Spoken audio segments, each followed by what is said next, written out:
Hello, people of God in our Wausau parishes, and welcome to this week's Quick Things.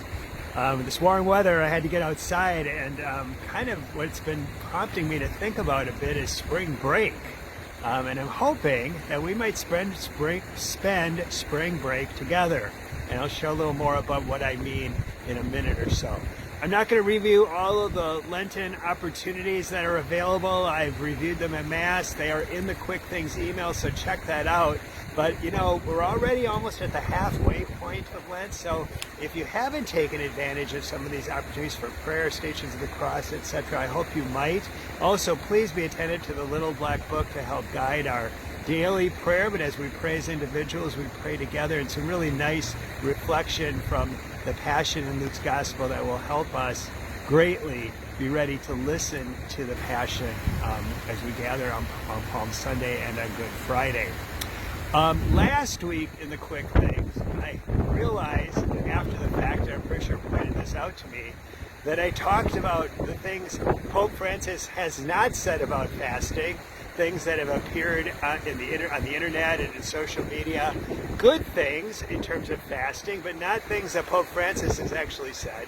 But what I didn't address was what the Holy Father has said about fasting. There weren't any particular statements or letters regarding fasting that I'm aware of, but in a homily on the Friday after Ash Wednesday, he did speak of fasting as it was inspired by the reading from that day from the prophet Isaiah. And I'm always surprised that reading is buried, on a weekday. I really think it's worthy of Ash Wednesday, or certainly one of the Sundays of Lent, to get us in a much more focused, I think a more honest and helpful thought in terms of fasting.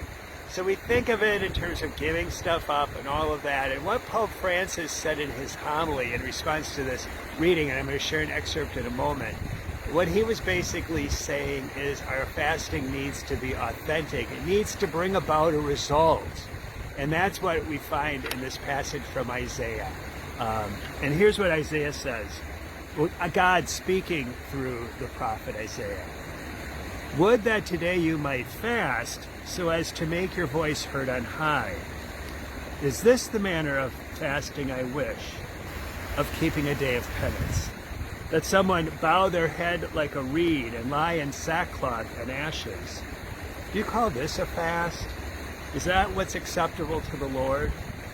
This rather is the fasting that I wish. Releasing those bound unjustly, untying the thongs of the yoke, setting free the oppressed, breaking every yoke, sharing your bread with the hungry, sheltering the oppressed and the homeless, clothing the naked when you see them, and not turning your back on your own.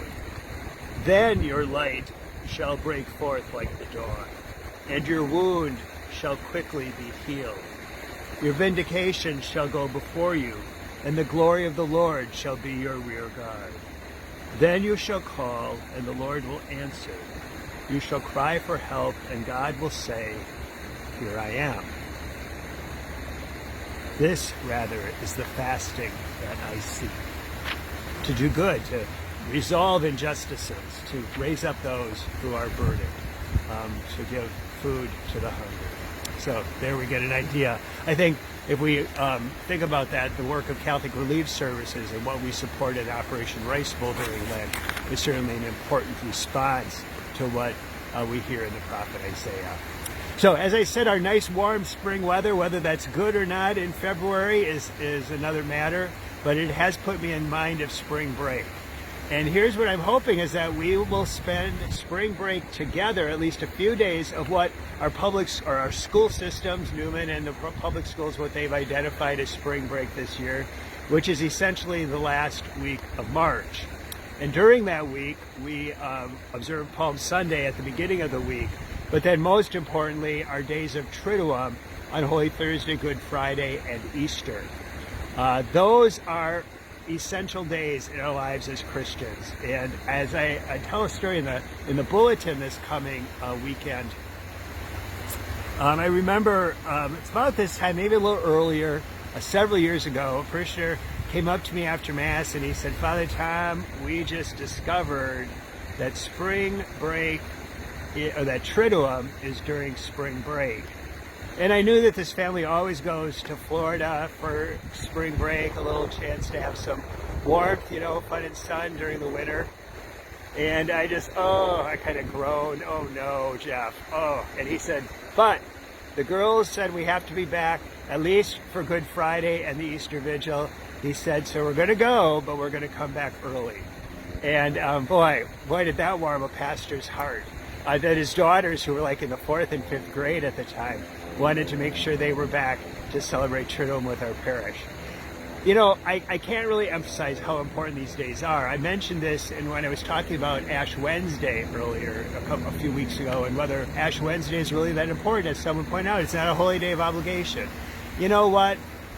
Triduum is far more crucial, far more essential to our faith than the holy days of obligation, except maybe Christmas. Where would we be without the Lord's Supper on Holy Thursday? Where would we be without the Lord's Passion on Good Friday? Where would we be without the empty tomb of Easter? And those are all part of the rituals, the music, the stories, the drama that are part of Triduum. So, spring break comes up at the end of March. For some of you, spring break doesn't matter. Our lives don't revolve around a school calendar.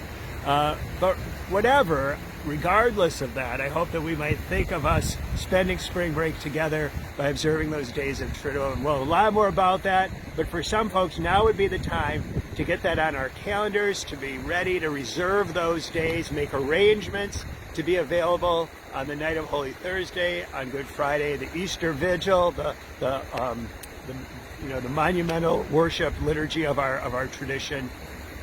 So let's try to see if we can't spend spring break together celebrating these fundamental elements, days of our faith.